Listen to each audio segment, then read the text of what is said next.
So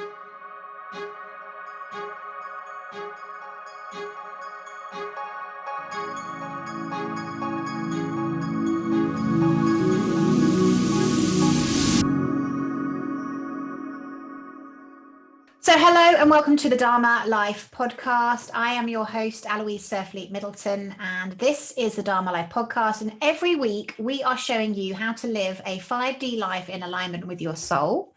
And my guest this week is somebody who's very close to me and somebody who's very dear to my heart. And I want to introduce you to the beautiful Charlie Walker, who she and I have known each other for about 4 years. We've worked together for 4 years. She's put up with me without it would get done. So Charlie, welcome to the podcast. Nice to have you here. Thank you. It seems weird to be on the other side for once. So to explain, Charlie and I work together.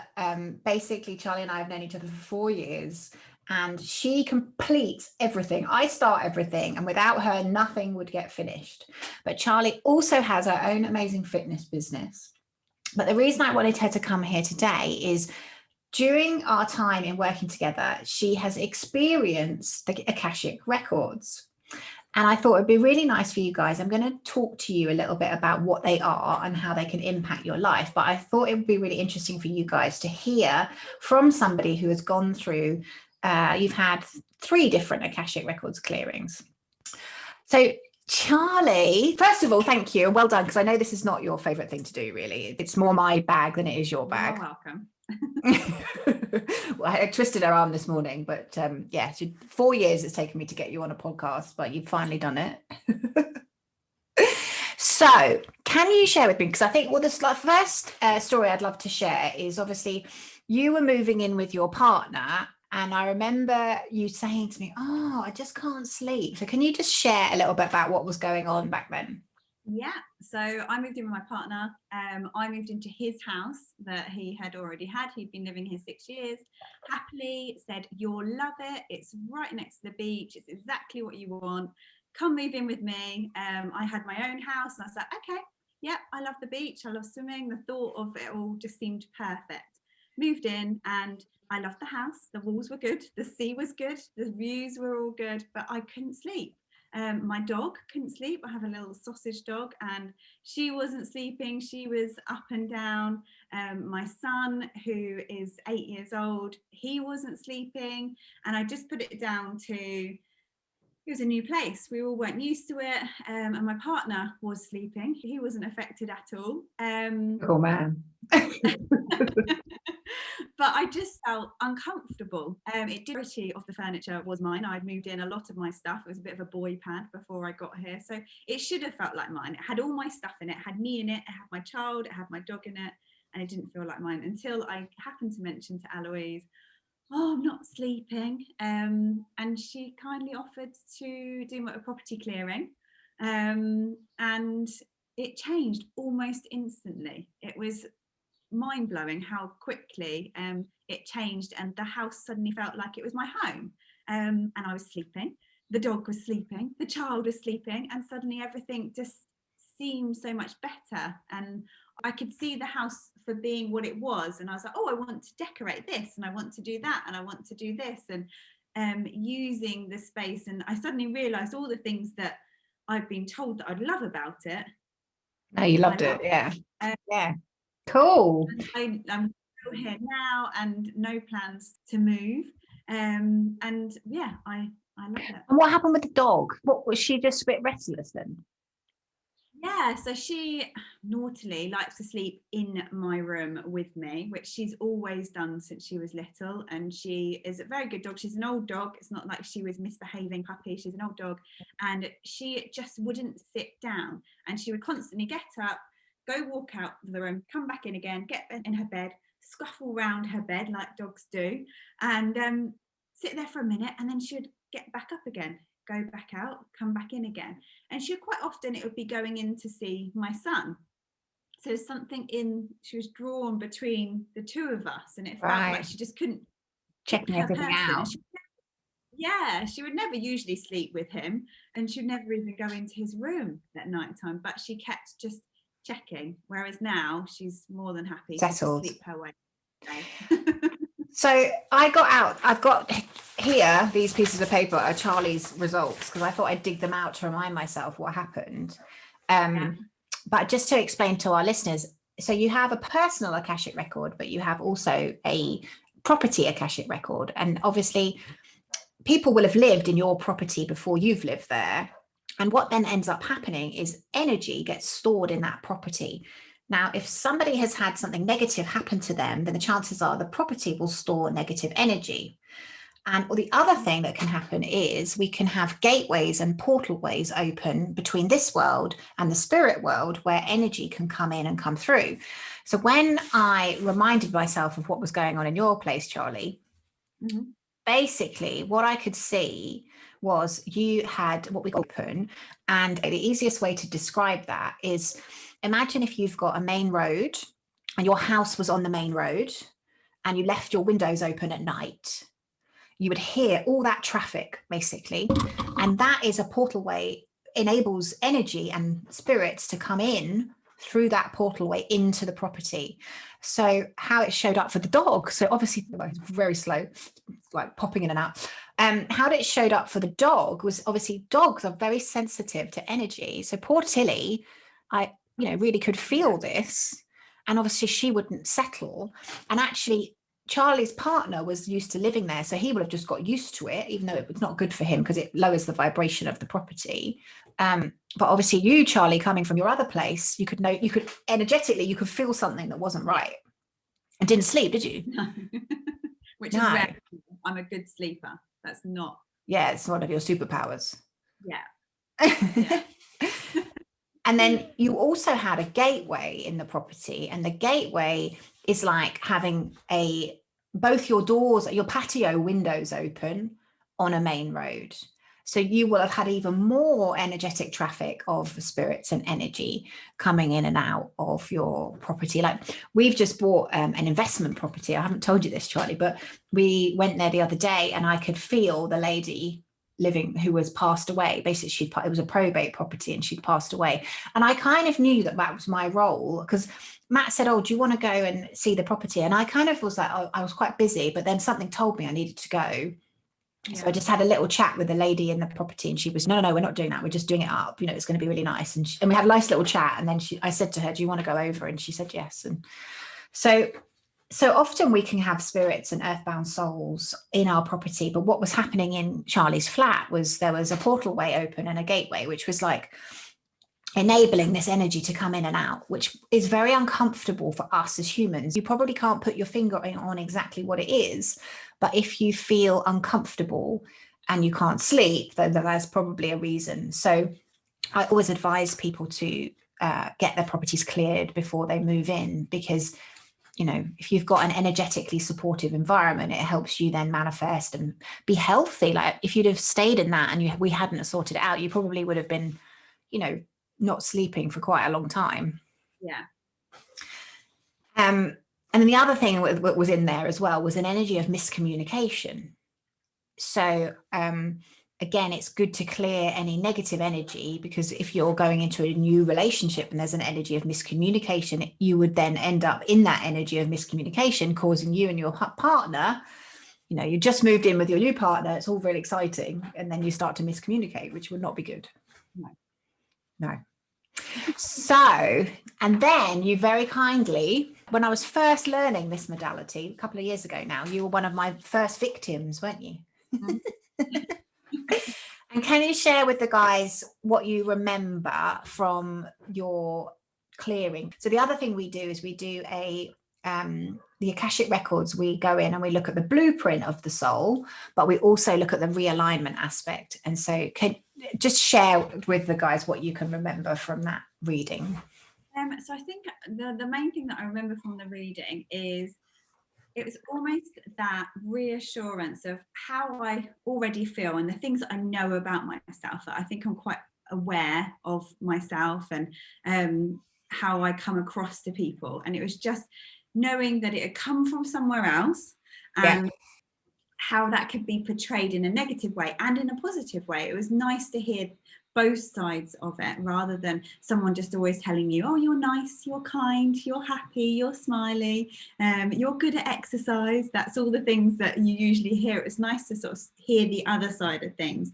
And knowing the things that I always avoid, one of the things that really stuck in my head is that you told me that I will avoid drama at any cost. And that is me. I hate drama. I hate anything like that.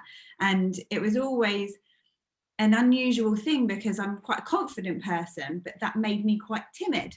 And it would mean that I wouldn't use my voice in any situation because I would avoid it and then not want to say what I thought, but then come home and in myself, I'll get stuck in myself thinking of these things and then regret that I didn't say anything. And that was one of the biggest things I think that you said to me. You said, watch out because I've cleared it.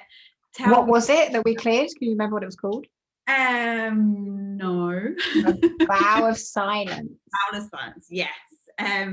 So you said warn your partner that you may suddenly be saying things. And I think it was about 2 or 3 days into you telling me to clear it each day, and I read through my homework for the next 21 days, and each day it just got more and more powerful, and it just, everything felt lighter, and just a little bit happier, a little bit brighter, and I did have this big heart-to-heart rant with him. Nothing about him at all, like we haven't been together long, and it was more previous relationships of trying to get him to understand me, but because I understood myself better, it meant that I could to say it more, and it kind of came out in my work life as well. I felt more confident to say to you, Aloise, like, well, I think we should do it this way, or I think we should do it that way, rather than just being that yes person of going, yes, yes, yeah, whatever you want, yes, yes, yes, which I think is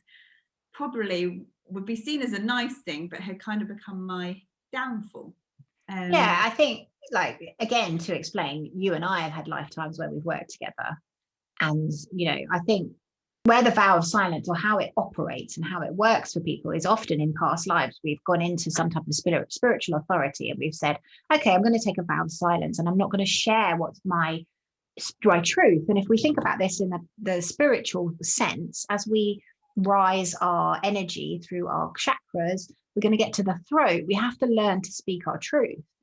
And often, if we've taken, like in your case, I knew you had, because often I'd ask you things and you were always really polite. And I was like, I don't want you to be polite. I want you to tell me honestly what you think.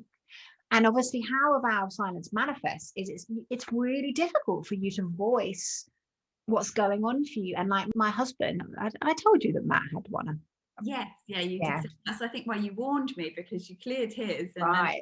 Then, yeah, and that's because that's what happens. Like with Matt, it used to drive me nuts, because when we first used to get together, I'd ask him something about what was going on, maybe with his family or his kids or whatever, and I never could get out of him what I felt like a truthful, honest answer. And it wasn't like he was keeping things to me. I just felt he couldn't express himself. Yeah. And again, I suppose that's, again, like you were saying, how it showed up for you was you'd want to say something but you couldn't. Yes. Yeah. Yeah, definitely. And I think part of the reading, you said that I think it was 5 guides, and to use. That's right.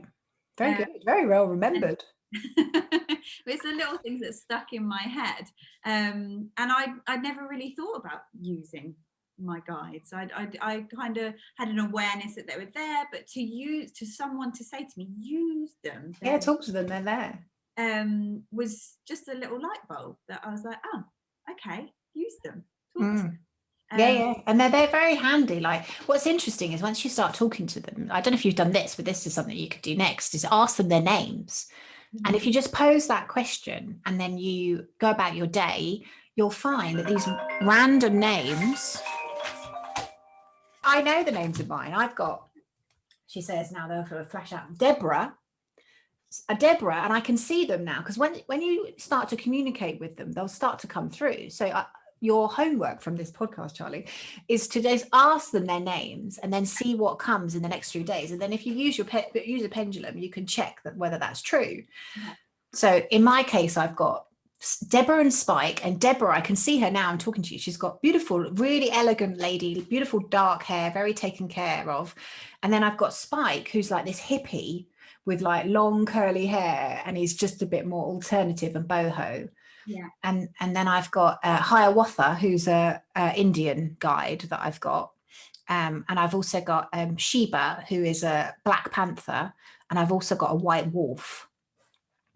But so the only reason I know that is because once you start to communicate with them, they will make themselves known to them and they will give you their names. Okay. So yeah, for anyone listening, try it. It's really fascinating. And then you can start to communicate. And often we attract guides. Like I've got a guide at the moment around helping me be successful in my business, and you can attract them for different assignments that you're doing. Okay. So it's very fascinating. So we cleared your throat chakra, and we also cleared some of the sort of lower level energy that you were holding on to enable your vibration to rise. Because with these clearings, how it works is, if you imagine everything's energy, like Charlie's house, our houses are all energy. But what we want is we want everything to be a high vibration. So when you clear your past life karma, you raise your vibration. And so if you imagine, it's like having a battery on a phone. And like I remember your reading, Charlie, I've got the results here. Your mental life was about 40% occupied with the blocks and restriction, and your emotional life was about 40% blocked. So if you imagine our listeners, if you've got a phone battery, you're only using 60% of your capacity, and you've got 40% is taken up with worrying, concerns, problems. Whereas when you come through and do these clearings, we can help you let go of that baggage that you probably brought in from past lives. So Charlie, what was your obviously you're used to working with me in this weird and wonderful world, but what was your favorite thing about all of this stuff? Put you on the spot. Favorite thing, I think the thing that I liked the most about it is that I could easily see what I could do with it. So quite often, sometimes you will be told something about yourself and you go, okay. But it felt really clear what I could do, how I could improve what I was already doing. Yes, how to get more in alignment. Yeah, definitely. And you told me about my white lights, and if I set more intentions, that would, and I think I had 28 out of very, very good. Well remembered. I'm a number girl. And that to me, and that works with me. Direct action. Talk to your guides. Yeah, do this, do that. Do this, and that you saying today your homework is, and I'll go away and I'll do it. You do it, yeah. And that's what I loved about it. It was really clear. It wasn't fluffy. No. That makes sense. Yeah. It was really, really easy to follow.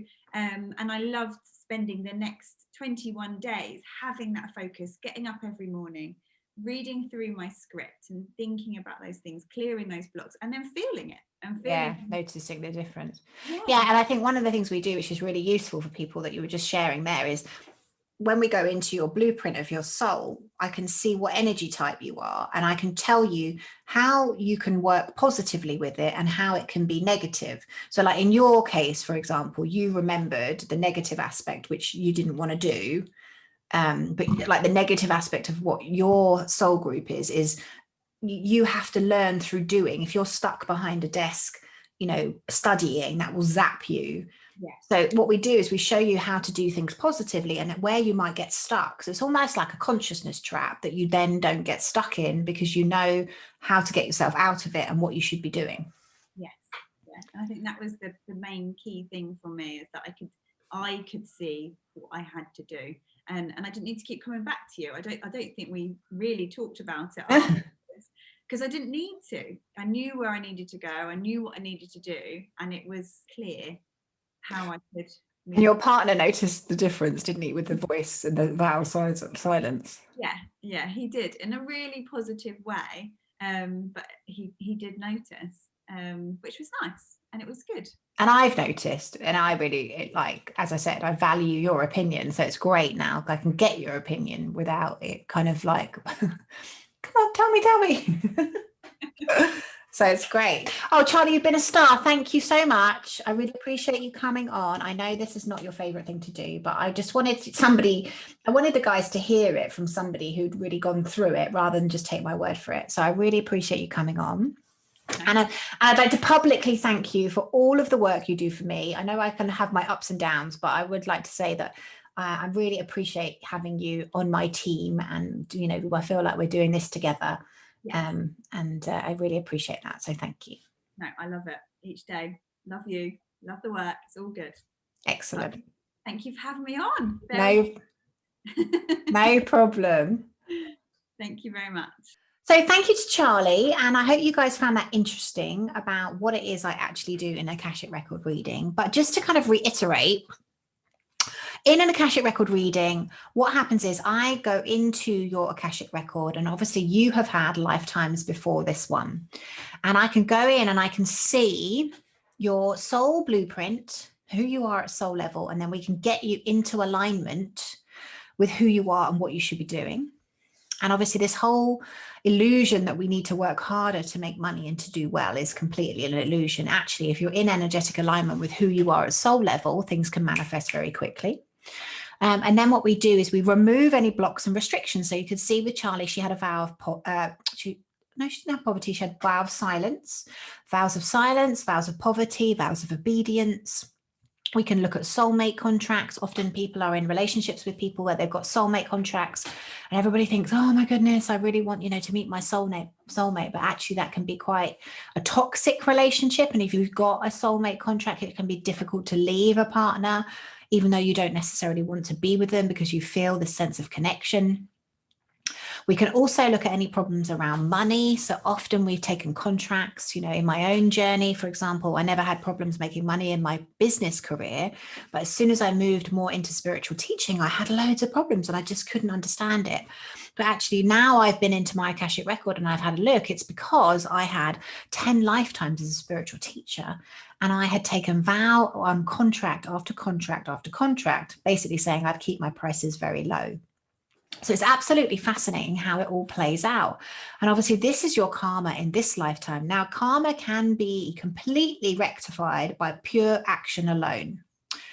But it's a lot easier to do it once you clear the blocks and restrictions. So what I found in my own life is by clearing the blocks and restrictions I had around charging, and also doing the clearings with regards to my soul vibration rate, the more I've done that, the more people find me, the more my work gets recognized. It's really interesting how it works, but everything is energy. And obviously every time we do a clearing, your frequency raises.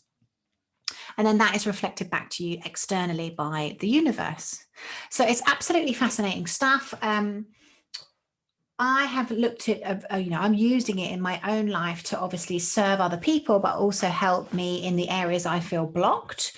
And one of the things I've been doing, which is really fascinating, is I've always had problems with my weight. My weight went up and down. It was like, when you have a problem area where you just feel a bit blocked in. And when I went to my Akashic Record, I discovered that I'd starved to death in a previous life. And obviously I had taken a lot of contracts to say that I wouldn't lose weight.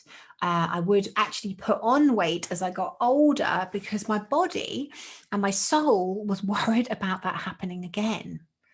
So what I found is I also had curses and contracts where I'd been witches and people had put kind of spells on me around my weight. So when we undo all of that stuff, it's very liberating and very freeing. And the deep work I do with in readings alone, I kind of do, we can do life situation readings, but when the deep work that I do with my one-to-one clients, my one-to-one coaching clients, is where we go into big stuff. It could be money, it could be weight, it could be infertility. We will go in deep around wherever the person feels really blocked.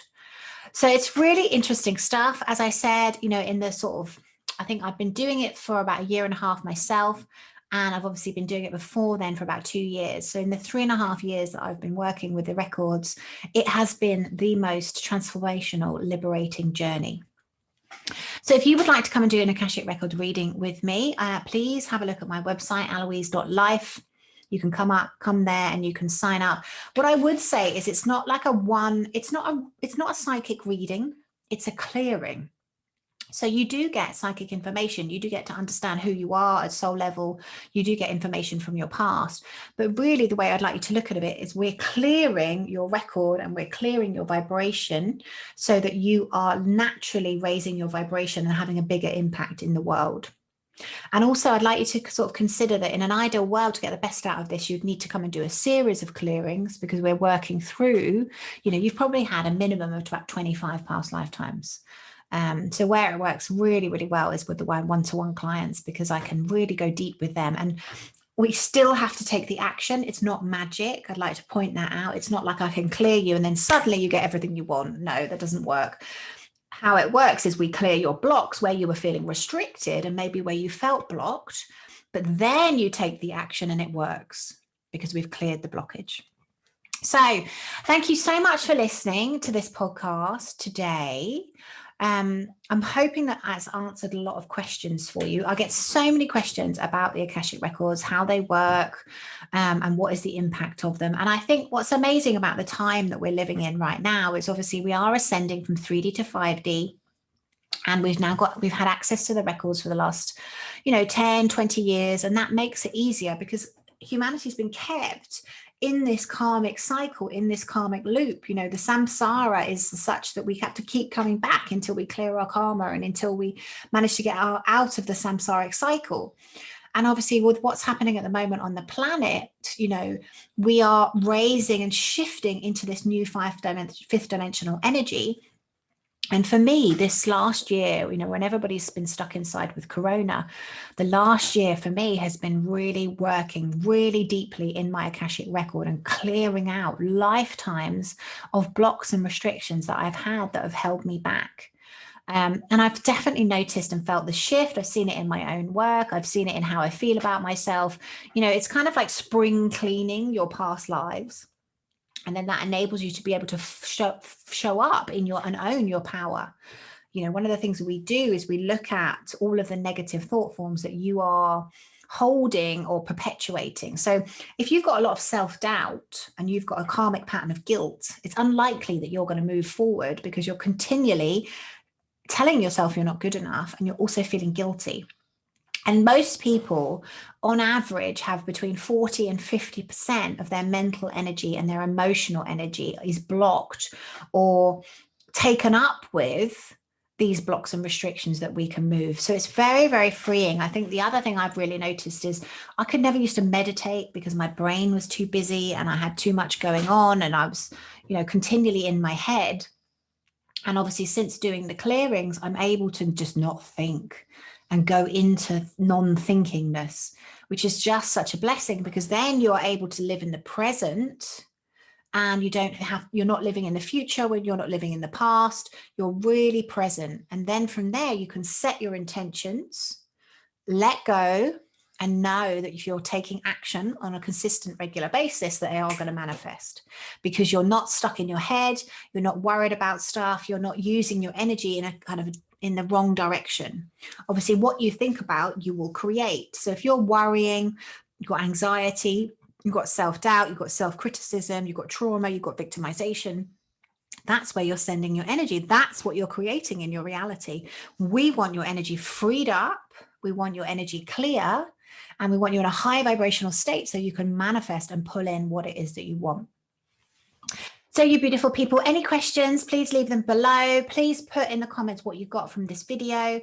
As I said, I'll put the link in the comments if you want to come and do some Akashic clearings with me. I'd recommend that you two do a series of at least 3, and then you will really see a massive impact.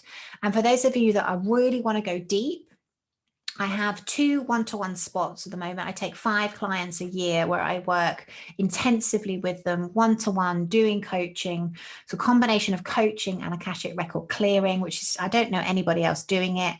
It's very, very powerful, the combination, because you have to take the action, but we're doing it in such a way that we're clearing you at the same time. So it's very, very powerful. So if you're interested in that, you can apply on my website. As I said, I'm only taking 2 more people at the moment. But thank you so much for listening, you beautiful, beautiful people. It's so wonderful to be on the journey with you, and I will see you next week with another incredible guest. Thank you so much for listening to the Dharma Life podcast. I do hope you enjoyed this episode. Please come over and say hello on my Instagram, our Facebook group, and also please let me know what you thought. So if you are listening, please take a screenshot of the podcast that you are listening to. Tag me on Instagram and I will reshare your post, and please let me know what it is that you got out of today's episode. Remember, when we do our Dharma, we are happier, healthier, we live longer, and we have a deep sense of unshakable inner peace.